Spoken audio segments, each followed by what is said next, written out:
Ako si Francis Riudique at narito ang mga napapanahong balita.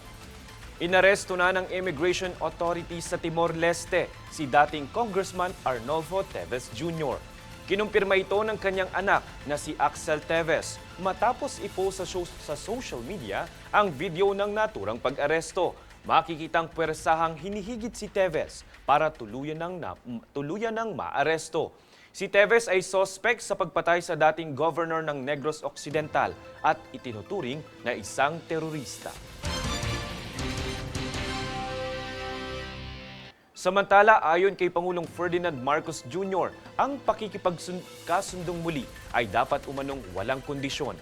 Kaugnay ito ng kanyang pahayag na siya ay bukas na makipagbati sa mga Duterte. Para sa ibang detalye, narito ang ulat. Iginiit ni Pangulong Ferdinand Marcos Jr. na ang pakikipag-ayos o pagkikipagkasundong muli ay hindi kailangan ng mga kondisyon. Aniya, kung seryoso ang isang tao sa pakikipag-ayos, walang dapat nakatayang kondisyon kaugnay nito. Tugon ito ng Pangulo sa ilang mga panawagan ng mga Duterte at mga kaalyado ng naturang pamilya. Tulad ng pahayag ni Senator Bongo na dapat umano muna ibalik sa Pilipinas si dating Pangulong Rodrigo Duterte. Matatanda ang sinabi ni Marcos na bukas siyang makipagkasundong muli sa mga Duterte. Aniya, ito umano ay para mas maging stable at maging epektibo ang kanyang administrasyon. Matatanda ang naging running mate sina PBBM at Vice President Sara Duterte nitong nakaraang 2022 elections. Ngunit nabuwag ang kanilang alyansa nang bumitaw sa pwesto si VP Sara. Kaugnay din dito ang patuloy na bangayan ng mga Marcos at Duterte. Mas tumindi pa ang tensyon ng dalawang panig dahil sa pagkakaaresto ng International Criminal Court kay dating Pangulong Rodrigo Duterte.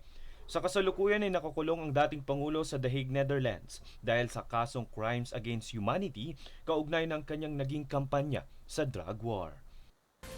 Francis Riudique, nag-uulat para sa Golden Nation Network. Tinalakay naman sa pagdinig ng Public Services Committee na pinamumunuan ni Senator Raffy Tulfo ang issue sa pag-contest sa traffic violation, partikular ang adjudication. Sa panig ni Ka Obet Martin, presidente ng Pasang Mazda, kanyang hiling na bagamat ang MMDA ang namamahala sa ticket violation, ibang ahensya dapat ang maging adjudication board para sa neutrality. Hindi naman ito sinang-ayunan ni MMDA Director for Traffic Management Group, Attorney Victor Nunez, dahil mahirap aniya na ipasa ito sa jurisdiksyon ng korte. Bagkus ay tiniyak na patas ang desisyon ng mga abogado ng MMDA patungkol sa traffic adjudication. Ganito rin ang naging tugon ni Senator Tulfo sapagkat panibagong gastos umano ang mabubuo sakaling maitatag ang traffic court na kanyang mariing tinutulan.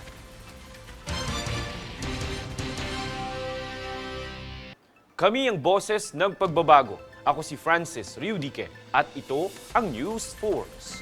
Sa ulo ng mga balita. Issue sa contest traffic violation, tinalakay sa Senado.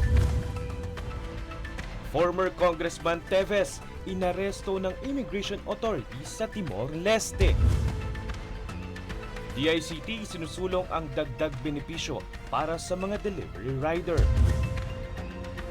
PBBM itinangging isiwalat ang magiging bagong hepe ng PNP.